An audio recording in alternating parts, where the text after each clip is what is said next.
Boa tarde, de volta. Vou pedir para eles mostrarem essa cesta maravilhosa com produtos da Mundo Verde para vocês em casa. Liga para cá, 4587-5151. Sexta-feira tem o sorteio dessa cesta maravilhosa. Eu queria levar para casa, viu, gente? Mas é para vocês. Então, aproveitem e liguem. Ó, 4587-5151. Olha, a gente já andou falando muito assim sobre reprodução humana. Eles já vieram aqui outras vezes no programa.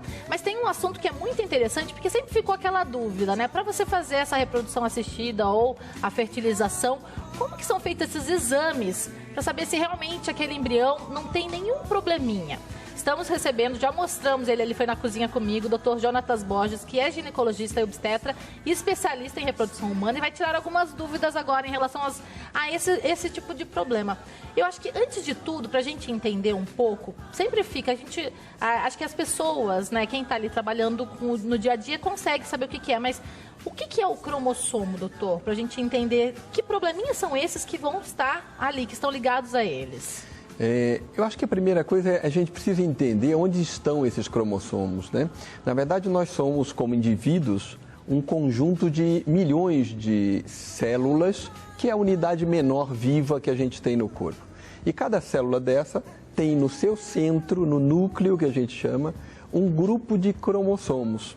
Os cromossomos nada mais são do que as estruturas que compõem ou que contém os nossos genes, que são estruturas menores ainda, e cada um deles vai dar uma característica ou mais de uma característica para nós. E tem um grupo na verdade existem grupos de cromossomos, né? Nós temos 22 cromossomos que a gente chama de autossômicos, né? E esses 22 cromossomos, ali está na televisão, a gente pode ver, esses 22 cromossomos, eles são colocados aos pares dentro do núcleo. Aos pares por quê? Porque cada um deles a gente vê lá do 1 ao 22 embaixo, né? E tem mais o cromossomo X e Y bem no cantinho à direita da tela, no finalzinho, né? Então eles são sempre colocados aos pares. Por quê? Porque metade vem do pai e metade vem da mãe. Então uma célula completa sempre recebeu uma parte dos cromossomos do pai e uma parte da mãe. Então vem a formação dos 22 pares, que vão dar as características gerais nossas. Nós herdamos, né, eles dessa mistura, do 50-50. Então metade vem com o espermatozoide, metade vem com o óvulo, tá certo? Ao se unirem, espermatozoide e óvulo, eles estão justamente pareando esses cromossomos. E aí nós vamos ter os 22 pares do 1 ao 22 e mais o cromossomo XX, que seria uma menina, ou XY, que seria um homem, né? Então, é claro que é a partir do estudo dessas estruturas numa célula que a gente vai poder ter as características genéticas. Esse exame pode ser feito num indivíduo adulto? Pode ser feito. Então, nós vamos pegar em média de 50 a 500 células, que pode ser do sangue, pode ser raspado da boca. Isso vai para o microscópio e aqueles cromossomos que a gente viu na tela, é claro que não estão arrumadinhos daquele jeito bonito, né? Tá? Eles estão colocados anarquicamente dentro do núcleo, e o trabalho do técnico geneticista é de pareá-los e encontrar todos os pares. Quando a gente vê muitos programas, a gente vê às vezes estudando aquela espiral, o que é o que é o DNA? Então, ficaria onde? Isso, no cromossomo, o cromossomo é feito por essa espiral que é o DNA, que são conjuntos de aminoácidos, que a gente chama, são substâncias que formam as proteínas também, né? Então, esses conjuntos que são colocados como um código de barra, né? São aminoácidos diferentes, conforme a combinação deles, eu produzo um tipo de gene diferente que vai determinar uma característica diferente. E existem aos milhares dentro de cada cromossomo desse. Então, nós temos muitos genes. Então, o cromossomo é feito de um material que a gente chama de DNA, que é essa espiral que a gente costuma ver nas figuras, né? Então, esse estudo, esse exame específico para O embrião existe, que ele é feito, mas também o adulto também pode fazer esse exame para você conhecer um pouco do seu corpo. São esses exames que são recentes, foram trazidos recentemente também no Brasil, não faz tanto tempo que se faz, eu acredito que está disponível para muitas pessoas que, por exemplo, tiveram câncer, para saber se a origem é genética, Exatamente. Existem várias doenças que têm a determinação do gene. Né? Então, os genes alterados podem fazer com que o indivíduo não produza as substâncias que o defendem de um câncer. Né? Então, ele passa a ter com facilidade aquele câncer. Então, existem famílias que têm câncer, um determinado tipo de câncer, porque o gene que determina a produção da substância que vai defendê-lo do câncer não é produzida ou é produzida de maneira defeituosa. Né? Então, por exemplo, o câncer de mama pode ser familiar, não são todos os cânceres de mama. Que foi o caso que criou uma polêmica da Angelina Jolie, não foi? Que ela retirou a mama porque ela sabia que ela tinha 80 e tantos por cento de chance. Ela tinha essa característica, ela tinha esse gene alterado.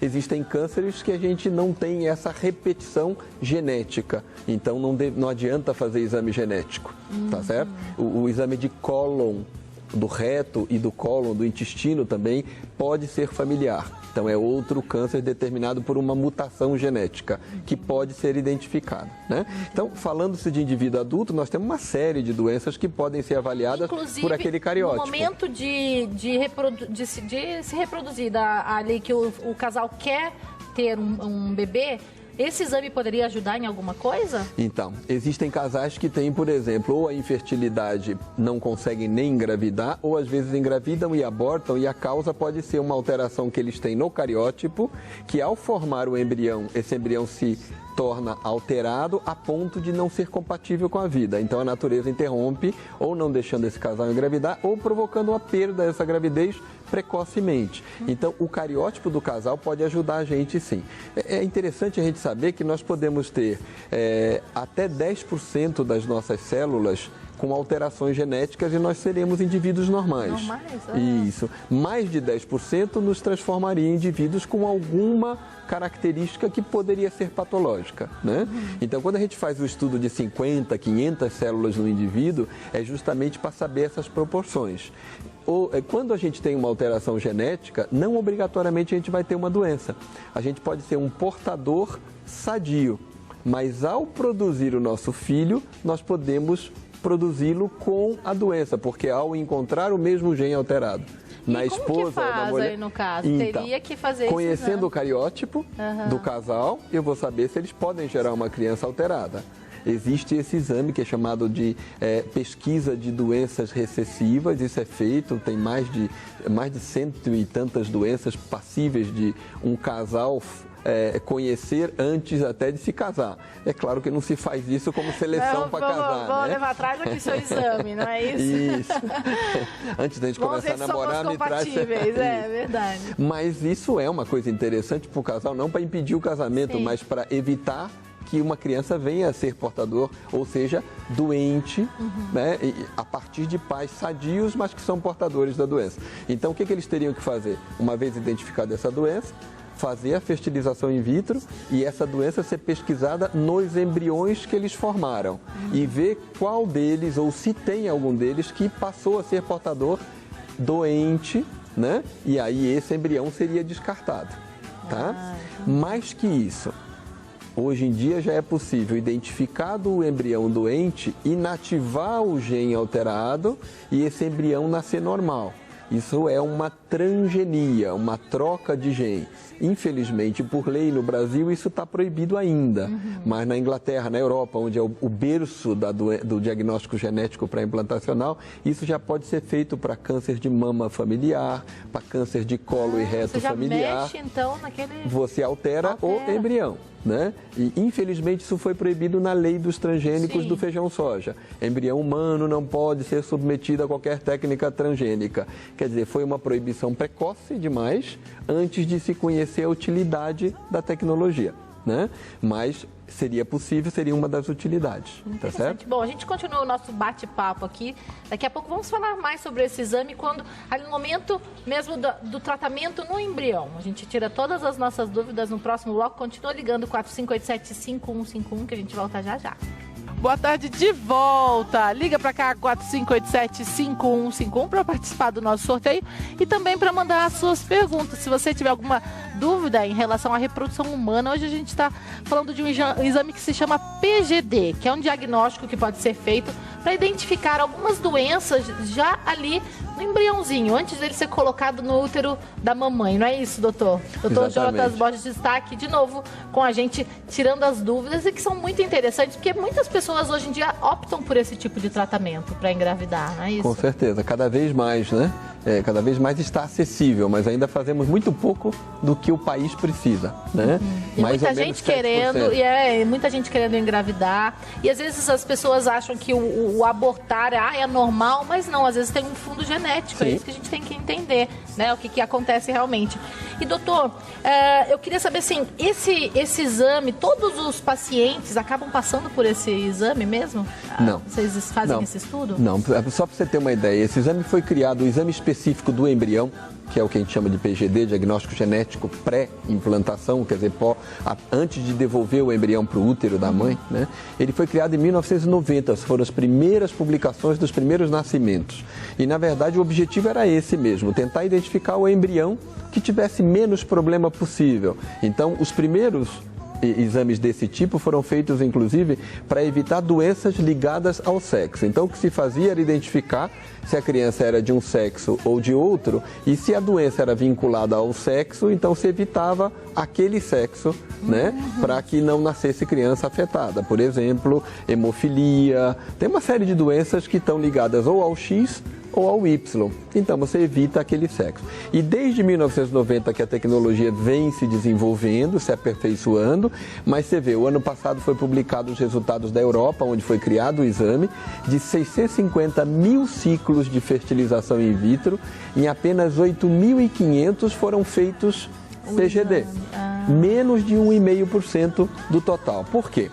Porque existe a sua utilidade. A utilidade principal é evitar doenças conhecidas e transmitidas pelos pais. Isso é perfeito. Os pais têm uma doença, essa doença é passível de diagnóstico no embrião, então a gente vai fazer a biópsia do embrião, tirar algumas das células do embrião e mandar para o estudo genético. Se ele for portador dessa doença, em qualquer momento do estudo, do desenvolvimento dele no laboratório que eu biopsiá-lo, eu vou ter esse diagnóstico, então eu vou evitar em 100% das vezes aquela doença que eu procuro. Que tipo de doença, no caso? Então, doenças, por exemplo, vamos dar um exemplo, Tay-Sachs, que é uma doença muito comum em grupamentos raciais, por exemplo, entre judeus, né, que há o casamento consanguíneo, é uma doença determinada pela junção de 2 genes recessivos, ou seja, os 2 genes precisam estar presentes para que a doença apareça, né? Um outro exemplo, neurofibromatose, é uma doença causada por uma mutação em um dos cromossomos, né? E essa mutação é identificada no embrião e eu não transfiro esse embrião que tem essa doença. A neurofibromatose, só para exemplificar, é a doença, vamos dizer, do homem-elefante, né? São aqueles tumores grandes, ou aqueles... Tem uma série de alterações. E a trissomia, no caso? Então, e aí, veja, quando eu falo em evitar doenças, tem algumas doenças que são transmitidas pelos pais, como eu falei, e tem algumas doenças que são produzidas durante a união do espermatozoide e do óvulo. Ou seja, os pais são sadios, portadores de nenhuma alteração, não são portadores, são cariótipos normais, mas quando vai se unir espermatozoide e óvulo, por algum problema, a união, o pareamento daqueles cromossomos se dá de maneira errada. Ao se dividir em 2 células, uma recebe 3 cromossomos de um par que deveria ter e a outra fica só com um cromossomo. Vamos dizer que o cromossomo que recebeu mais um era o 21. Não temos 3 cromossomos 21, temos a trissomia do 21, que todo mundo conhece, é a síndrome de Down. Né? Então, foi um erro de divisão. Em que momento acontece esse erro? Pode acontecer na primeira divisão, na segunda, na terceira, na quarta, ou seja, quanto mais tarde da evolução do embrião eu fizer a biópsia, mais chance eu tenho de acertar.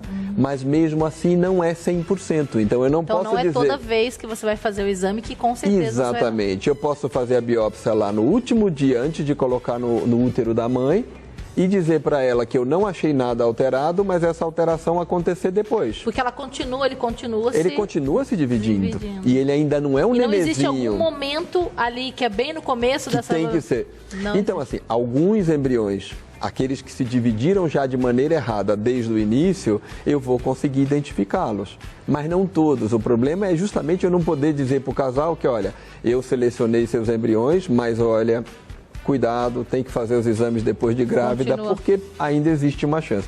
Então, no máximo, um pouco. E essa seria a grande indicação, porque a grande preocupação nossa é fazer a fertilização in vitro em quem mais precisa, que hoje são as mulheres com idade mais avançada.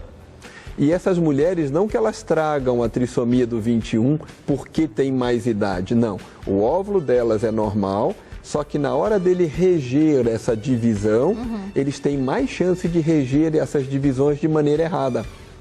Porque eles têm muita idade. Uma dúvida, né? Uma pergunta, eu acho que é assim, quando a gente fala de idade, seria ideal então que até o casal que de repente pretende ter um filho mais velho, depois dos 35 anos. Mais maduros, seria o ideal, mesmo sabendo ou não sabendo se tem problema ou não, optar por uma técnica de reprodução? Então, essa é a grande pergunta, perfeita, porque assim, essa é a grande pressão que a ciência tem. Porque hoje em dia as pessoas estão optando por deixar para ter mais filhos mais tarde. Né? Então, a gente não vai poder dar certeza para ele que nós estamos evitando totalmente. Por causa dessa característica de as doenças causadas pela idade serem doenças geradas durante a formação do embrião.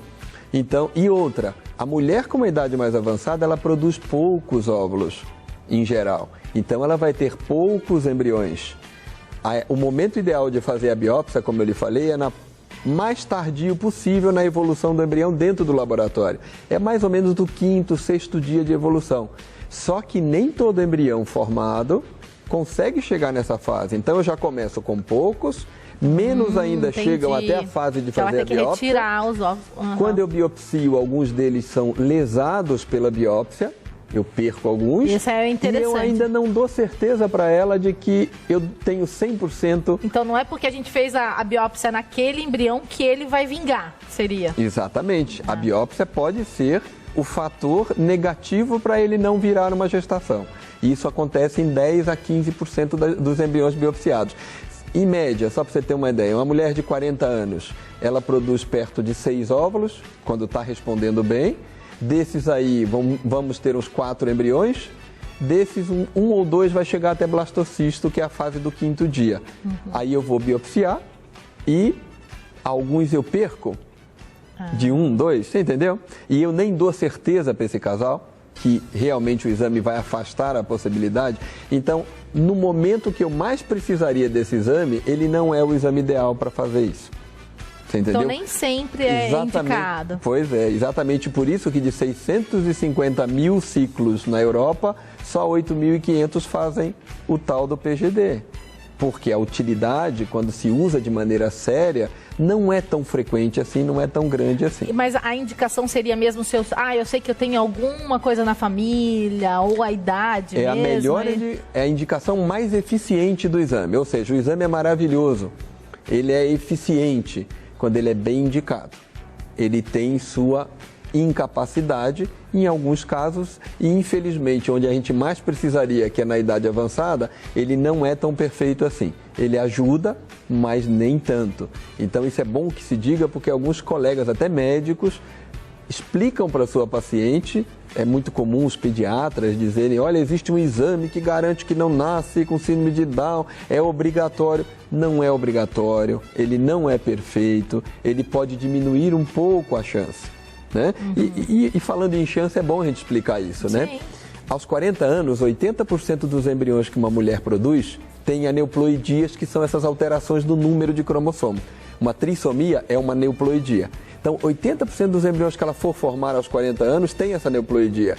Só 20% é normal. Então, de 80%, quantos por cento de crianças nascem com alteração, com trissomia? 1 em 70, menos de 1%, um pouquinho mais de 1%. Quer dizer, a própria natureza já reduz de 80% para 1,5%.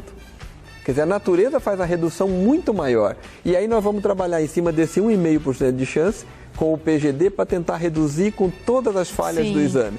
É por isso que se faz pouco. A indicação tem que ser muito bem precisa para a gente realmente estar ajudando o paciente. Sim. E não Por isso que a simplesmente... gente está trazendo esse assunto para isso, para quem sabe que tem essa indicação, e entender um pouquinho mais, Claro. né, desse...